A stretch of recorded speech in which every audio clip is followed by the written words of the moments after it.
Daddy, like this film. Nope. Hello and welcome to the Spooky Screen, where five best friends review horror and non-horror-ish movies and television shows. My name is Steven and I am the host of tonight's recording. And joining me today are my fellow co-hosts and train enthusiasts, Jonny. I smiled. Are you gonna I smile? smiled. Smile? Okay. What else do you want? That's is- a $1 this million is all- smile. I this is can't. You can't add more to that $1 million. Dude, we do just do the audio version as well. You got to give those folks some. Fine. I'm sorry, audio people. I smiled. It looked really good. Noah. Hi. No, you sound like a kindergartner on his very first day of school. Sorry. Wait. I like girls. got it. Hi. There you go. Oh, Hey. so sensual. Hey. It's like an Thomas the audio Tank. book, Noah. All right, and Nick. I'm gonna bring it like no one just be like, hello. All right, Nick. Oh, a little more sultry than me. Yeah. So tonight we're going to be talking about Bullet Train, which is out in theaters currently, and we'll dive into that movie in just a short bit. But as always, I'm here to remind you that you can always catch a new movie review, video and audio by us, The Spooky Screen, every other week.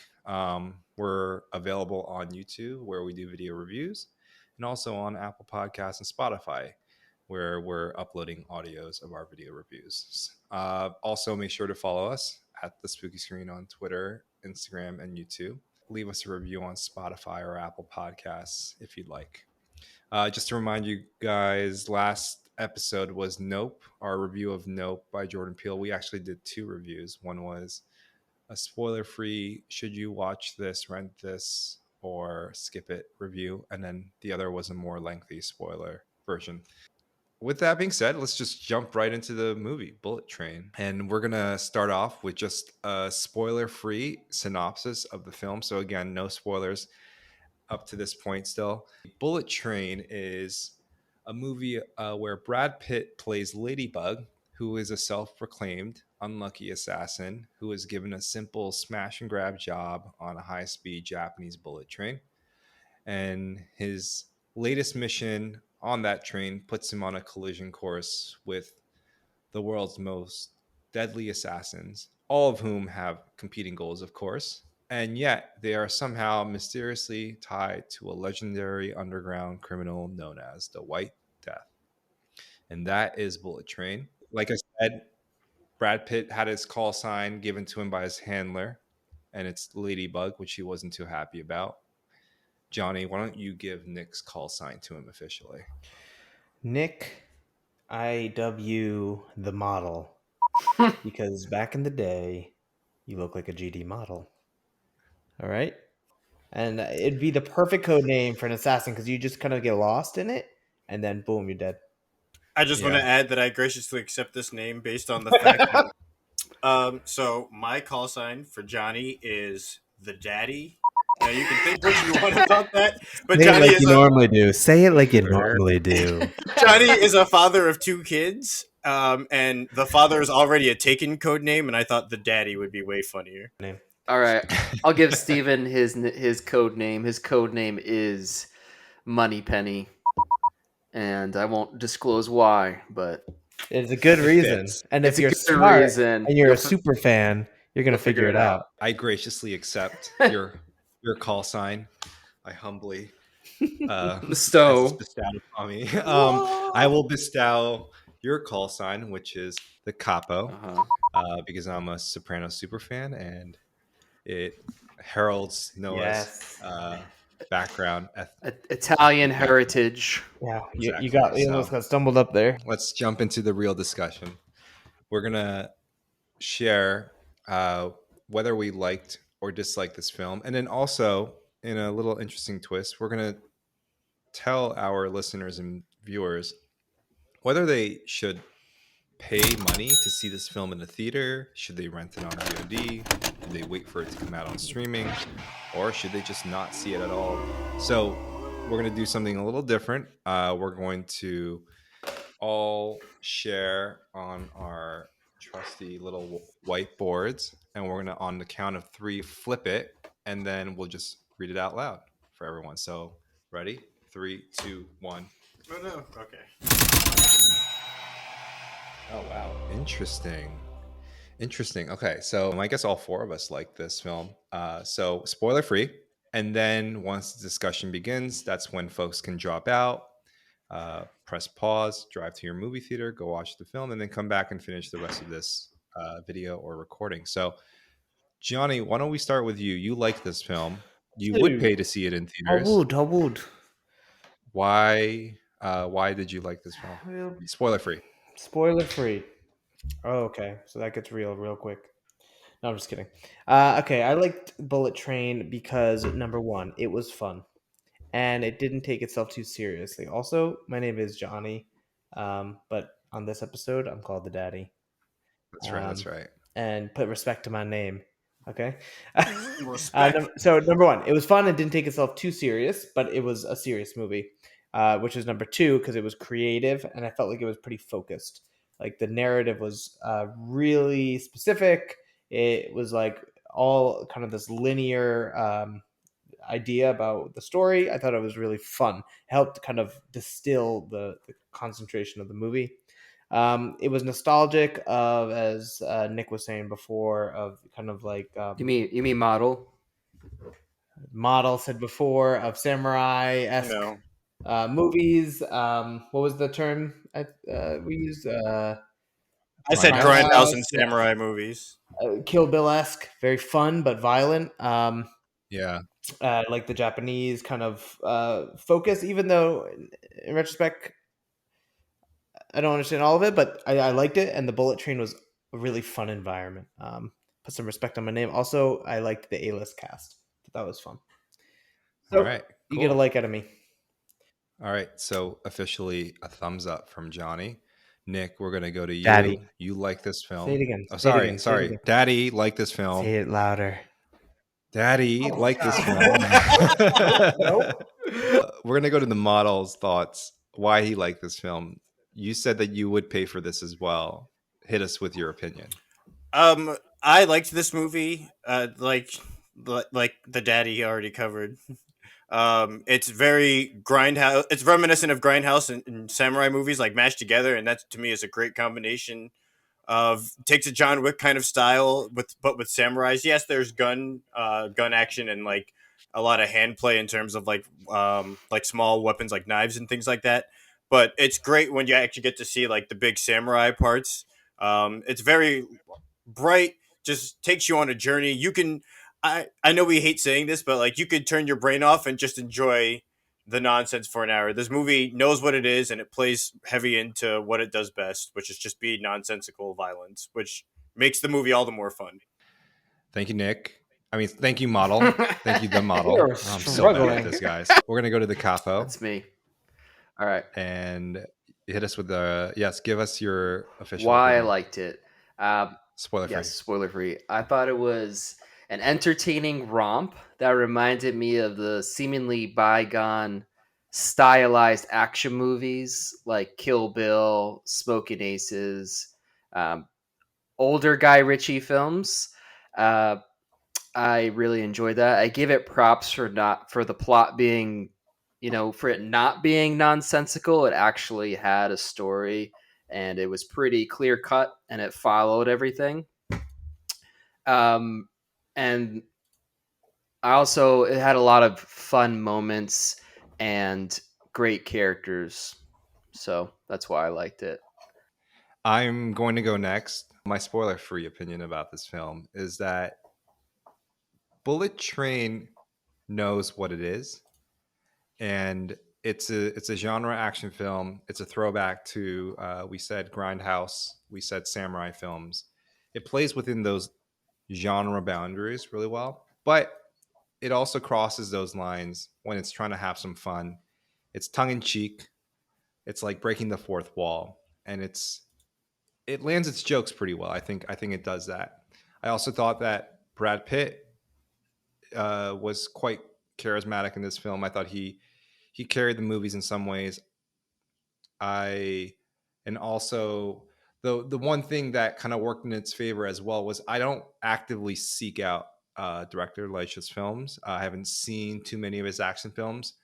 I do think, and I'm interested in hearing from the group about this, is if I've seen all of his action films, does this one feel quite the same as the rest? I had a great time in my theater.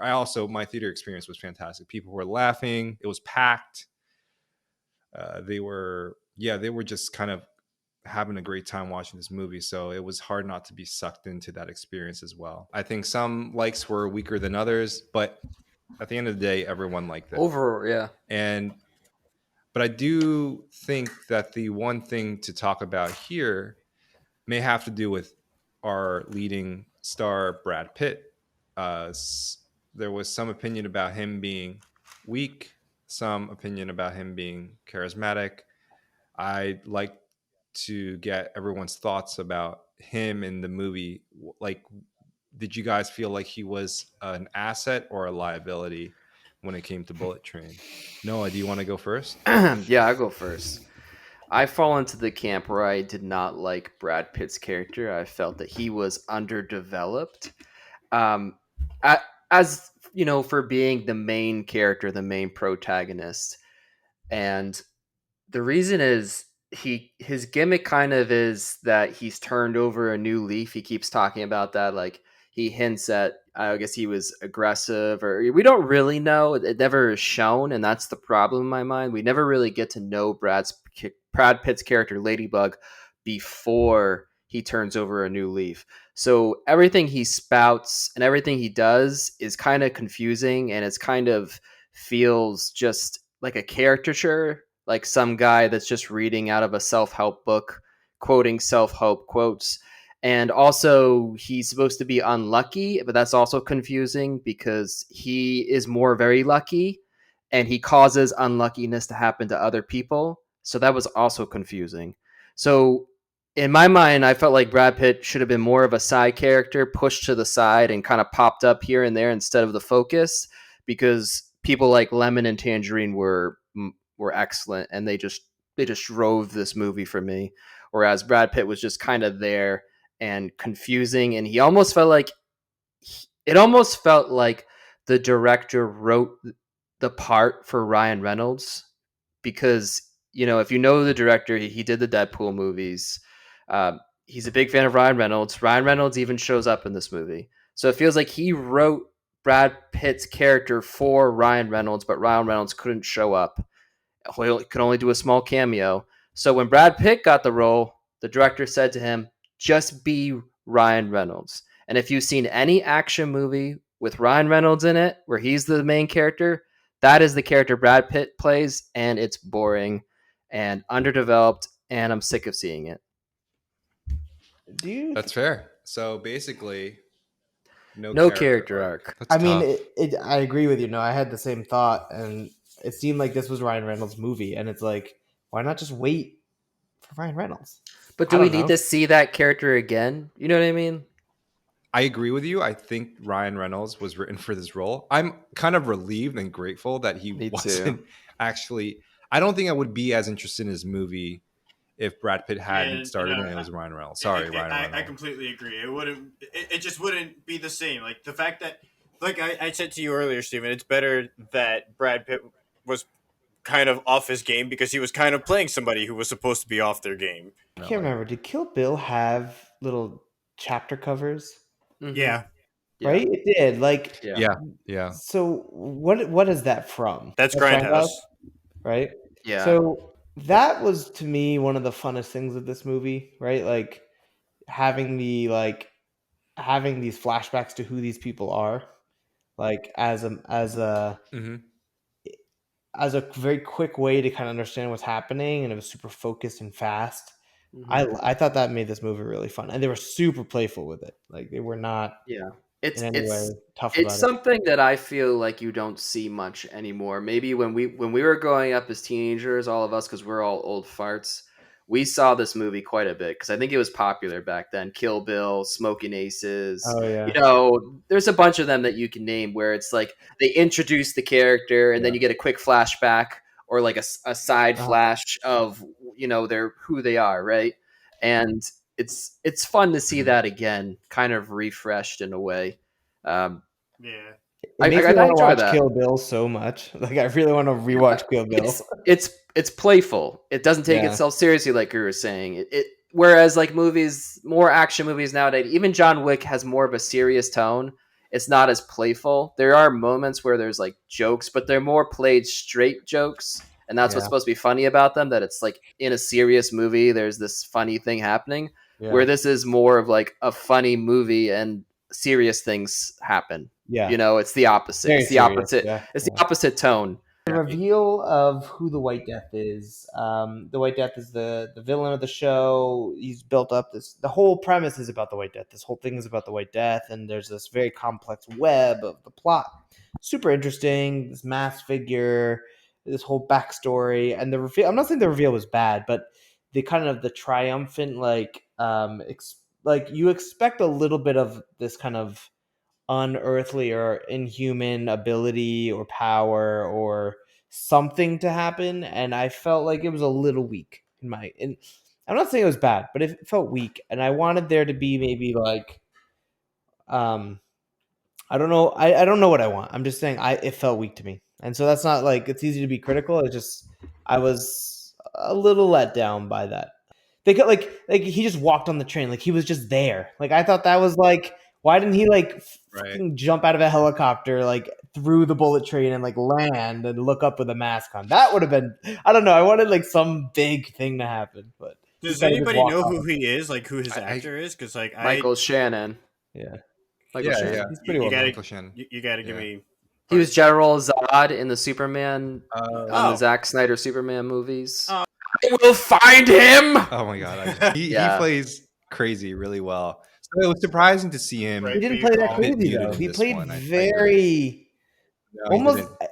It did make me Yeah, think yeah. that the white, like I thought the movie was, it was always turning you on itself. Like the person you thought was bad was good, the person that was good was bad. Like it was always trying to flip them on their head for you. And so at the end, you're almost like, maybe the white death's the good guy in this whole story. Like you get to a point, you're like, oh, he's actually just Yeah. killing everyone that's bad. But like you still end thinking he's bad. Like so, Hmm. I don't know. I think the movie was clever like that. Capo. Capo. My What's your worst scene? my worst Real scene quick. is when Lemon and Tangerine are recounting the kills that they did to save White Death's son, and it's played to like I don't know what you call it, music. It's more pop, yakety pop music, Yakety. and they're Yakety shooting sax. people in the head, Yeah. and I don't know. It just felt weird. The gun Yeah. violence played violent. kind of as entertainment felt a little weird for me, a little distasteful. I don't know. I don't know. Maybe in the 2022 world it doesn't hit as well as it did when I was a teenager. So I don't mind like the violence of Mhm. you know, when it's gun violence or, you know, any other type of violence, when it's played more serious and there's consequences, but when it's played as entertainment, it's just a little distasteful. Do you know what I'm trying to say? Yeah, I agree with you. Hit us with The your worst worst scene in Bullet scene Train. was just bringing the father. No, not was it the father? Yeah, because his dad's the elder. The father and Lemon just coming back to life, like they were killed, and in like decent, like in believable fashion. Like you should like that should have been the end of their story, and then you just get a Deus Ex Machina, like, oh no, they're alive. Like the elder's just like, my son is still alive, and I'm like, do you have powers or something? And no, he's just like, oh, I'm good, and Lemon, well, because like he drank the tranquilizer water, knocked himself out, and then he got shot. Yeah, he had a bulletproof vest on, but that really felt ham-fisted in. Like that should have been the end of him, because at that point both the brothers were gone, and then that was the end. It was nice that they Yeah. both technically got a moment with one another in their respective deaths, almost, because when Tangerine saw Lemon's dead body, he had his moment. But it was just so unnecessary. Like, if you're gonna commit to killing a character, commit to killing a character. Don't Deus Ex Machina them back to life just for the sake of being like, oh, whoops, we didn't mean to do this. It just feels like them trying to fix a mistake that they didn't realize they made It until was the kind of last the second. movie's go-to though. It was like constantly flipping something on its head. Like, and I'm not saying I agree with you. I didn't like it. It just like it was like the fate. Like you never know. Is it fate? Is it controlled? Is it Like I think the movie wasn't meant to say what, it was just meant to make you question about these things. And so like I thought it was fun, but I agree. I was unimpressed by the resurrection, Nick. I thought that was Yeah, unfulfilling because especially of all you, people, the father. I feel like yeah, out of everyone, he was the weakest, and he played all the part he had to, which was just having to be on yeah. the train. I feel like he was the reason the train was a thing almost for the movie, like in terms of I plot. like the elder too. I wish there was a little more elder in the movie. Yeah, He was a great kind of character. I thought that came. I don't know. There's a whole bunch of things you could critique, but I wish that someone would give him an action movie. He needs a starring role in an action movie instead of the always being a side character. the elder Yeah, I or the can't remember father. his name. He's a famous Japanese yeah. actor, but he needs to have his own Was he in the action Last movie. Samurai? He was, but Yeah, he's a he side was. Yeah, character. I know. Yeah, the Tom He was Cruise was the yeah, main character. stupid Tom Cruise is the last samurai when that guy should have I been the used last to samurai. love that movie. Right, that was like your favorite movie of all I time. think it's For a like he long time, I wrote. used to watch that on repeat. I don't know That why. movie is low key like accidentally racist. I feel Yeah, like I think it might be. Tom Cruise ends up being the last samurai. It's like only Tom Cruise could get away with that. So this movie ends up with a perfect 4 out of 4 star score, which feels it feels like one of those things where like a gymnast goes for, or like a high diver goes for like a really complex sequence, and he completely Belly flops. no, he like almost belly flops, but lands perfectly in the pool, and you're like, how the hell did he pull that off?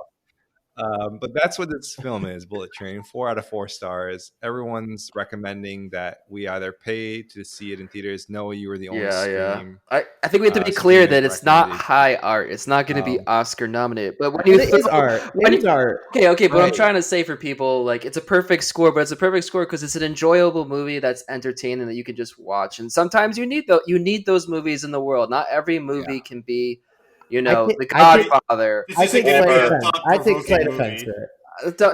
Let's not go off on I this. take slight offense, but You have yes, to understand that some people will see a perfect score and they're going to think The Godfather, but that's not what the point we're trying to make. We're trying to make that it's a good movie that you'll enjoy watching, so you should go watch it. That's why it gets a high score. but okay. I will say a little differently though.